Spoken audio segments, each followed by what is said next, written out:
So what we're going to do in this video is we're going to look at a role between two of my main training partners in the black basement. Okay, you got Bryan here and you got Matt. These two guys are two of the best leg lockers I've ever trained with. All right, very, very good, very different games too, as you're going to see. All right, and what watching this role is going to show you is how a really high level leg lock exchange works. All right, you're going to see the interplay between offense and defense, different types of leg locks coming into play, etc. All right. The video is going to be structured with first I'm going to have the rolling analysis. If you want to see the full complete roll, skip to the second half. You can if you want to watch that first and then come back and watch my analysis. I'll put the time in the description down below. All right. Anyway, so let's get started. So first off, so Bryan is going to he's going to attempt to go to an outside ashi on Matt's right leg right here. All right. Now, because Matt's hips are off the mat, there's a lot of space behind the back of his right knee, which Bryan could potentially capitalize upon by putting pressure to. Okay. In such a situation, if you can put pressure to the back of the man's knee, you can put it into a configuration where it's very easy to expose the heel. Think far hip ashi or backside 50-50, okay? Now, Matt recognizes that, all right? Right away, Matt's working to keep his knee out of Bryan's knee line. Okay, here you see it's kind of like right on the edge of the knee line. And what he's also going to do right here is he back steps. Okay, he doesn't bring his hips all the way to the mat because he doesn't need to because he's able to free his knee from the knee line. But if he had to, okay, what he would have done is he would have brought his hips fully down to the mat so that there's no space behind the back of his knee for Bryan to capitalize upon and put pressure to, and therefore put Matt's leg into a situation where heel exposure can be easily attained. All right. Now, Bryan's playing guard. He, again, looks for an outside ashi. All right. So you see the setup he uses there. It's almost like a kanibasami. Like for him to do a kanibasami in the way he's doing it here, usually he'd do it on this leg, but he goes to this leg instead, which brings him to an outside ashi. So Bryan goes to this outside ashi. Right away, you see Matt bringing his hips down and turning his knee out. If Matt's knee turns this way, okay, again, that's the same thing we talked about with the last sequence. There's now going to be pressure to the back of Matt's knee, which is going to expose his heel. Instead, what Matt does is he turns his knee out this way, okay, and he digs his heel into Bryan's hip while pointing his toes, okay. All of these things are going to make it much harder to gain the outside heel up. At the same time as he's doing this, he's bringing his hips down to the mat, minimizing the space behind the back of his knee, and he's going to look to bring his left leg over the top, all right? Now, Bryan, at the same time, is working to engage in his own offensive action. As Matt's hips come down to the mat, Bryan knows, okay, I can't really put pressure to the back of his knee anymore. When you're in a double-seated situation, the mechanic of putting pressure to the back of the knee in order to force heel exposure is not really super viable anymore. It could hypothetically work, but it's much more low percentage. When you're in a double-seated situation, the chief mechanic we're going to look to employ to force heel exposure, okay, is going to be turning our hips into the front of our opponent's knee. Okay, think of a knee bar, okay? Basically, if your hips are facing into the front of his knee, heel exposure is super easy to attain, right? Most of the best outside ashi players employ this mechanic when they're in a double-seated situation. Otherwise, they just get crushed. All right. Now, Bryan is a very good outside ashi player. And as you see here, see how he's climbing on top? And he's trying to turn his hips to face in the front of Matt's hips. Matt knows this, so he's continually rotating with Bryan. And he's also bringing this leg over here so that he can start looking to push and push with this leg and then pull this leg back to free it from Bryan's knee line. Okay? So you see Matt is holding Bryan's leg at the same time as he's rotating his knee out. He's trying to do that to make it difficult for Bryan to climb on top and turn his hips to face the front of Matt's knee. Okay, see the direction of Matt's leg here? The main battle here is all about, can Bryan climb on top and face his hips into the front of Matt's knee? If he's able to do that, he's going to be able to expose Matt's heel and probably get the outside heel hook. Okay. Matt knows that. So Matt is using a grip with his left hand on the knee here. And he's also hiding the heel into Bryan's hips, turning the knee out. So what that does is it means Bryan's hips and Matt's knee are pointing in the same direction. Okay, it's not really great for gaining heel exposure. And he's also going to roll with him as he does it. Okay. Now Bryan makes an intelligent move here. He gains control of the secondary leg so that Matt no longer is able to bring this leg over the top to inhibit Bryan's work. The downside to this is that now it's going to be much harder for Bryan to climb on top. So there's a trade-off. Okay. See how Matt brings that knee back? And Matt is trying to look for the inside heel hook. And he succeeds, and he basically, there what he did was, Matt's main goal in this outside Ashi situation, insofar as like counter leg locks is concerned, is he's trying to get to like a 50-50 outside Senkaku scenario, where he brings this leg like in front of Bryan's stomach and torso, pushes with the side of his left, in this case his left ankle, and sucks his right knee back. Okay, that'll give him like a 50-50 situation where he can then start looking for inside heel hooks. And if you see what Bryan does here, Bryan makes a good series of defensive movements because he recognizes the threat. He curls, see how he curls his leg? That keeps it far away from Matt. Now, most of the time, I would say not to do this. Okay, most of the time, I would say you should hide your heel and not curl your leg, but there's a few reasons this is okay. First of all, Bryan is hyper flexible, so he can do things that certain people really, I would recommend not do. This is something you see like Gio Martinez employs this style of defense, another like hyper flexible guy. Most people should just hide their heel here, but someone like Bryan can get away with doing this.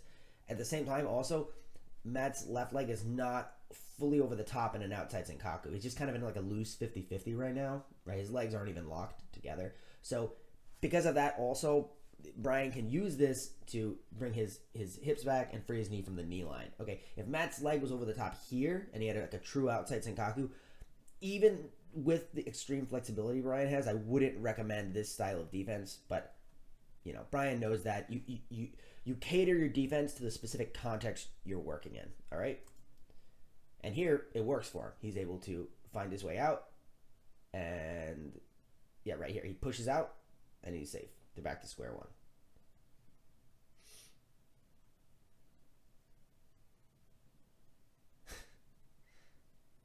All right, so now here, Matt has basically a seated X guard, okay? And what Matt's going to do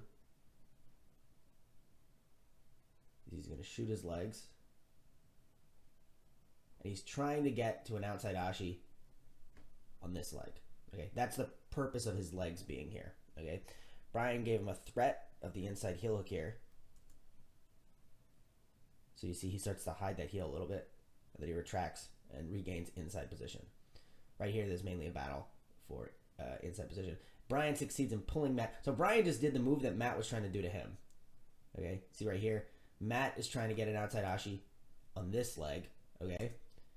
Bryan does a good job of counter pummeling. Take a look at his right leg. See that right leg? Look at what happens. On the outside, goes to the inside, and because of that, he can go to an outside Ashi. Yeah, good job by Bryan. Very, very well done. Now, it's the same battle. See how Bryan turns his hips this way? Because he's trying to get Matt's knee turned this way. So there's, he can put pressure to the back of the knee, and he can begin forcing heel exposure, okay? And see how Matt's left leg is over the top? Again, he's trying to push, not with the foot, he's trying to push essentially with the side of his leg, like his ankle and his calf, basically. As he tries to pull this knee out of Bryan's knee line, okay? Now, Bryan is going to look to attack the secondary leg here, okay? Sometimes when we use the secondary leg in this fashion, it can become vulnerable to leg locks, right? So here he's got what we call a lens lock. It's a toe hold variation. Not super tight. It can be tight. I've seen pretty bad breaks from it. I've actually sustained some bad breaks from this lock. But Matt defends in an intelligent fashion. He bails on this, with the action of the secondary leg pushing on the torso, because if he keeps doing that, he's going to get lens locked.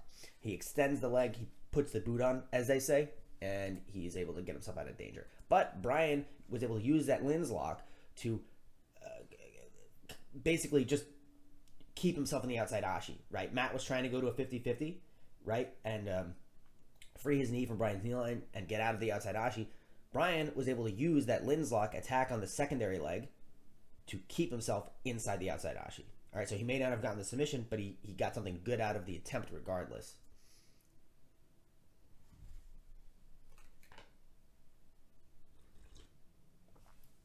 Okay, so here, Bryan has done a really good job.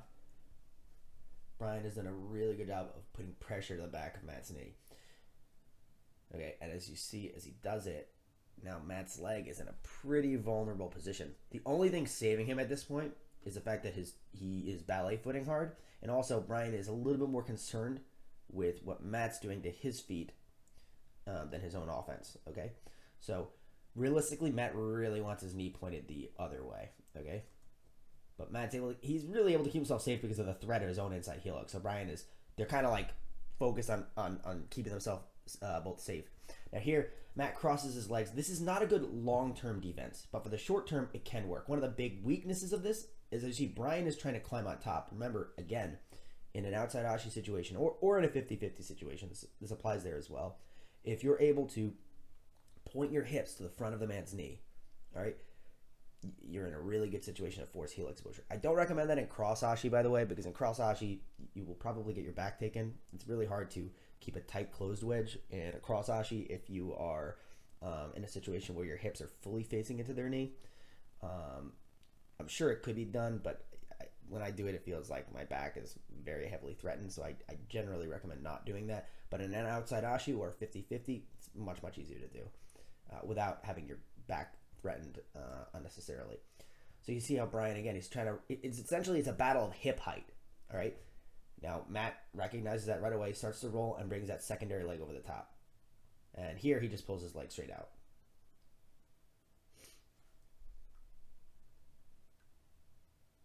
So this is a good example right here of basically proactive defense. So Bryan obviously senses the threat on his left leg. As Matt has an ankle lock grip, he's trying to climb the leg, entangle it. Immediately, you'll notice he starts extending and pointing his toes. Okay, the leg is fully straightened. So that means that as soon as Matt, if he does succeed in entangling that leg, okay, he's already going to be in a good situation to start hiding his heel. Okay. Whereas if he just kind of like left his leg limp and bent, if Matt got there, there's no strength in the leg, and he could potentially expose it right away.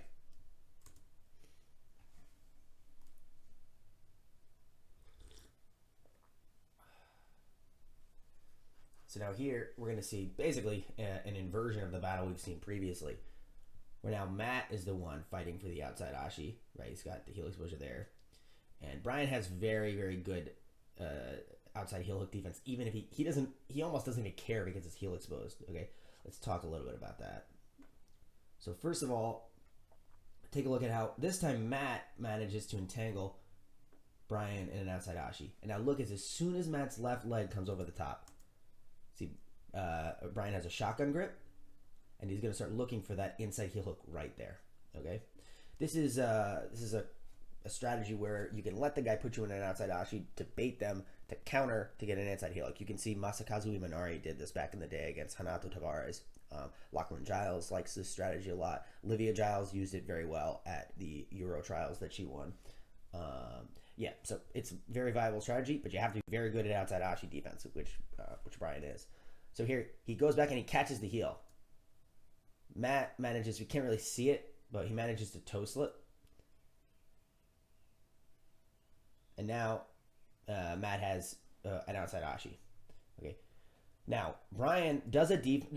There are more than one ways to defend most leg locks. Bryan's defense that he employs here relies very heavily upon flexibility, okay, and reacting in a very fast fashion, okay.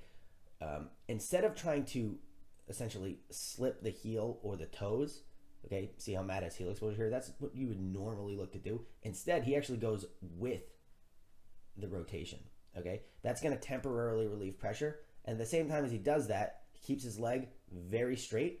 And we're going to see he's going to look. See here, he literally doesn't give a shit. He's looking for his own inside heel hook. But then it probably started to get a little tighter, and he looks to free his knee from the knee line. See how he's got that foot there pushing, and he's pushing with his hand. Now, let's go back and look at that again. What really saved Bryan here, guys, also keep in mind, I've been saying this a few times, Bryan has like hyper flexibility. Like, this will not necessarily work for everybody who tries it.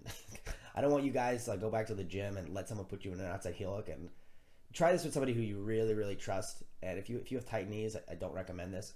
But anyway, Bryan's leg is completely straight here. Okay, so as a result, it's very hard for Matt to put strong pressure, and also his knee is almost out of the knee line.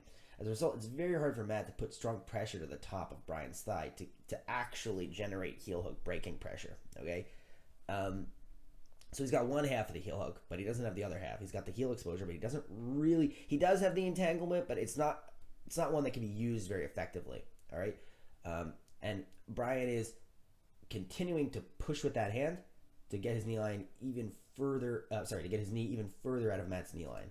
All right.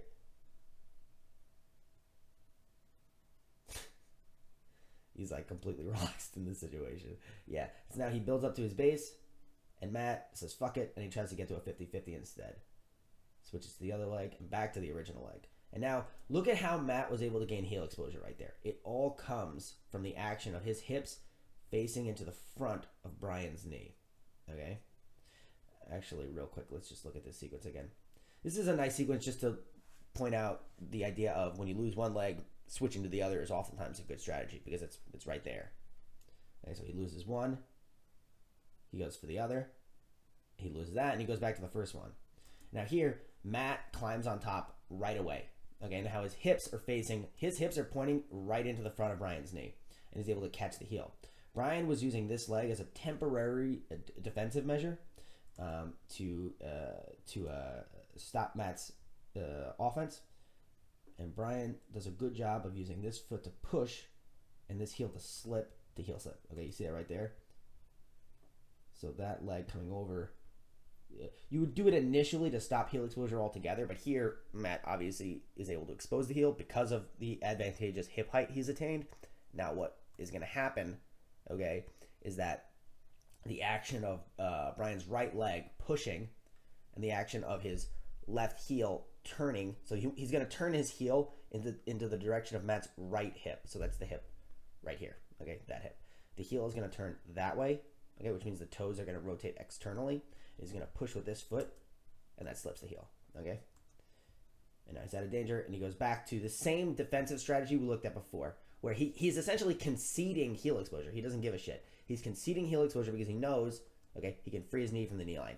Take a look at Bryan's left arm here. He's pushing down on Matt's ankle.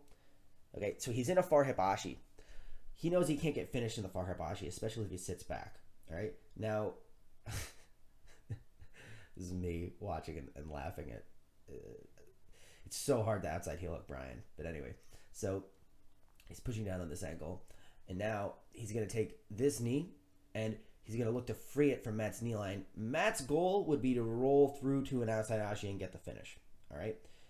What Bryan is going to look to do is, as he pushes down on this leg, he's going to take this knee and free it out from the knee line. See how Matt grabs it? He's trying to keep it in the knee line. Okay, so that's the main battle here. Okay, Matt's trying to hold the knee in the knee line. Bryan's trying to get his knee out of the knee line. And so Matt actually succeeds in getting the complete roll through to an outside ashi. Okay? But they just say fuck it because, I mean, to be honest, Bryan would have just got out. He's so hard to outside heel hook. So now they're in the cross ashi. Matt is hiding his heel in the standard way in cross ashi. Okay, so a lot of people's intuition in cross ashi is to try to spin like in this direction. All that's going to do is to turn your knee in. So think about it. If Matt turned this way, his knee would be pointing into Bryan's hips, which, as we know at this point, is how we can force heel exposure. So you'd be giving the guy heel exposure, not obviously a good move. So when Matt does it instead is he turns the back of his knee into the front of Bryan's hips, basically, right? So you're turning your heel into the guy's ribs. Okay, we call this obviously hiding the heel. All right, here you can't gain heel exposure, and in cross ashi there aren't really any strong mechanisms for defeating this defense. Okay, cross ashi is a great position, but for other purposes, it's really more of a positional advancement entanglement. Okay, I'm going to talk about that in a future video when I'm going to cover the top cross ashi urami. So anyway. And what Matt does here is he opens up the entanglement and he's able to get out, right? So one of the things we should really always be looking to do when we're trying to defend against leg locks is open up the closed wedges. You don't want closed wedges. That's bad. As the defensive man. So here what Matt does is he's hiding his heel, and at the same time as he does that, he's opening up the closed wedges. All right? And he's able to get out.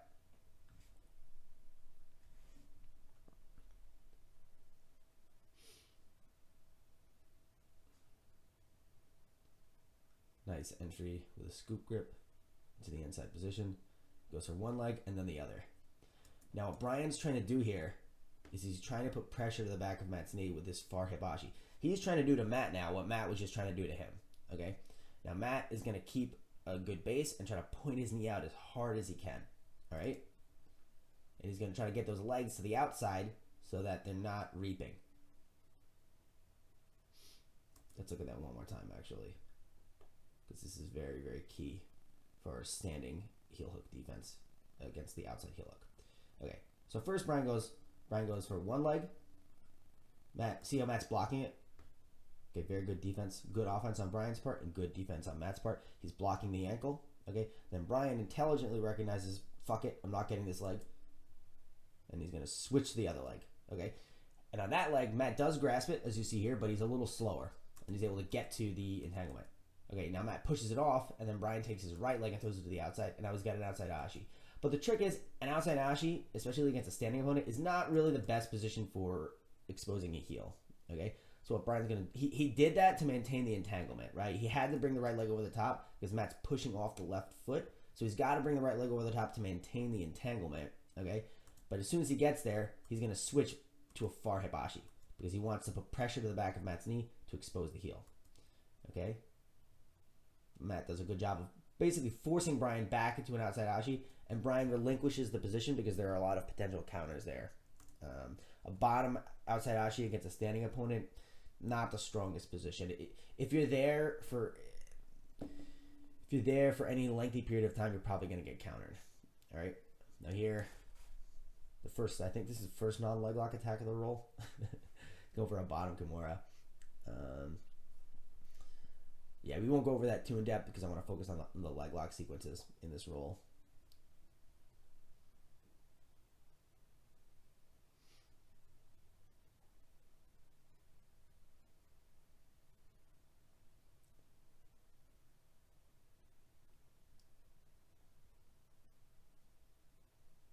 So now we have a standard ashi with a reap. Now, what's happening here is you see how Bryan's leg is reaping over the top?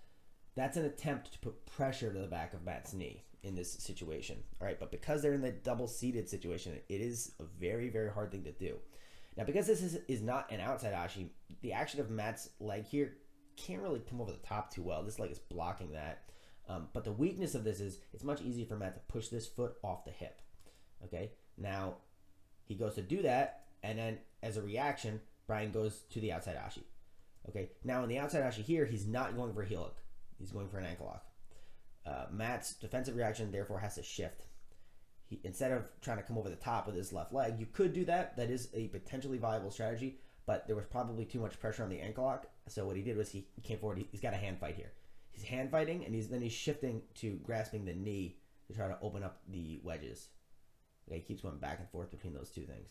Now he's able to bring the leg over the top. Okay, you see the whole time he really wanted the leg over the top, but in the short term you might have to relieve pressure from the ankle lock. I mean, if you're going to get broken, you might not have a choice. So he comes forward, and initially he hand fights. Okay, the hand fight is not a long-term solution in most cases. However, it's a short-term solution to not get tapped. Okay, you can see that in situations like double-seated 50-50 when you're trying to toe slip, or here when an outside ashi when Bryan has his ankle lock. All right, so he comes forward. He's hand fighting to temporarily relieve pressure of the break. He's grasping the hip and the knee to open up the wedges. And now here, comes in a second. You see there's a little bit more. There's less pressure on the leg because now the leg is a little bit more extended and Bryan's grip is lower on, or I should say maybe higher on the leg towards Matt's hips. See what it's like at the calf, whereas a moment ago it was much lower at the ankle. This is very subtle. See how Matt extended that leg? Look at how Matt extends his right leg. Yeah, very subtle and very good. Now he's finally able to get this leg over the top. Now Bryan sees that coming and says, fuck it, pulls his leg out.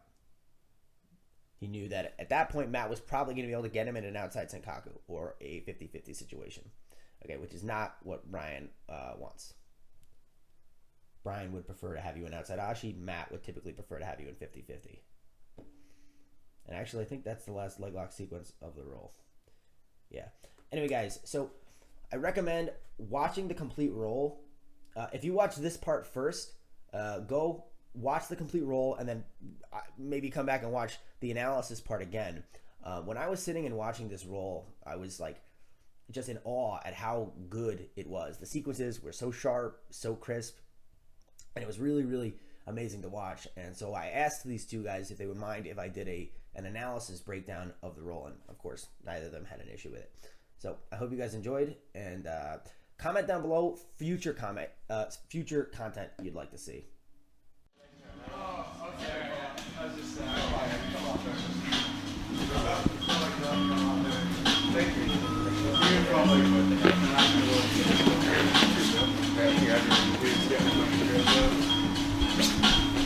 I've been working on this time.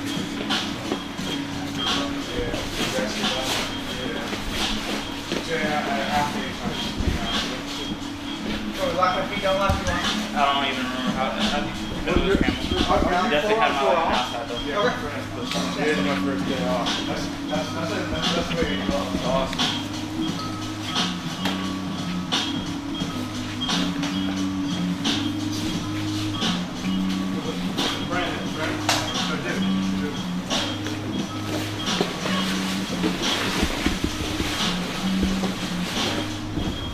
Look at all of my shrooms. Look at that. What Dude said. He said, you're lucky I don't have my shrooms. Dude on shrooms is an 80cc gold medal. If more, I'll probably just be on like another fucking planet and not feel anything. Dude, you need to... Don't be telling me instructions, I'll be like... I already know. I heard you say it before I said it. I heard it. I telepath. I learned this in the 4 p.m.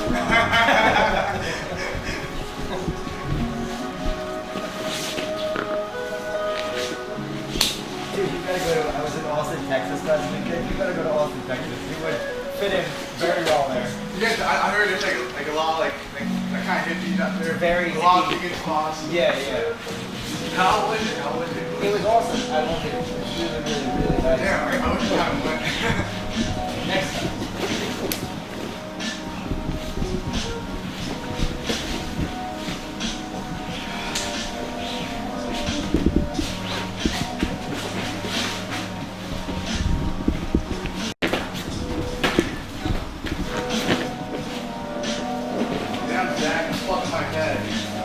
Sorry. Crazy as shit.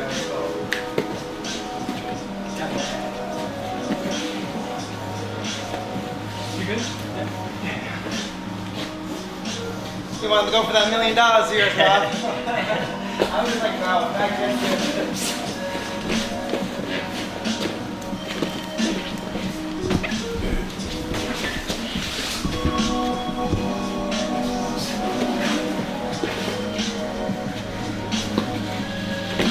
Sorry, Matt, you're not gonna be rich yet.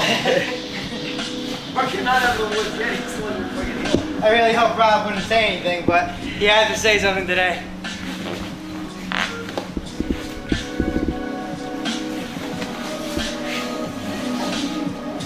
Reset. Push it.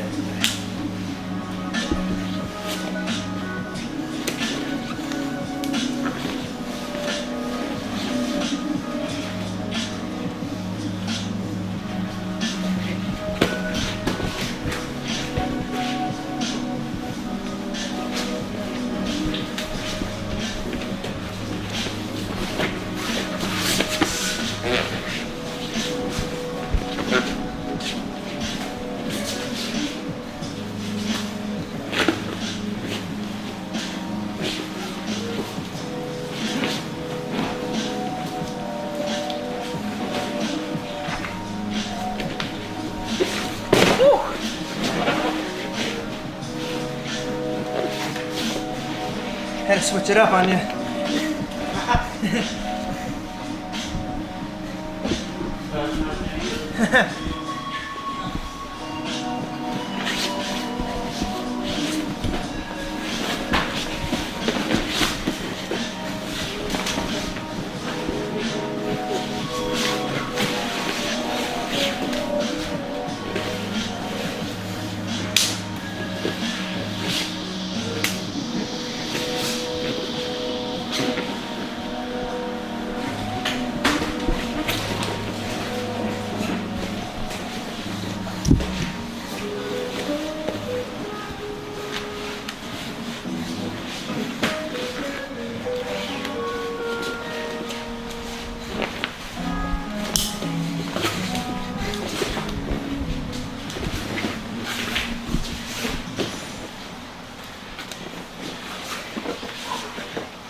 I have one this Saturday and then one next Saturday. Good job, bro. Good job. When I went to try to roll, that was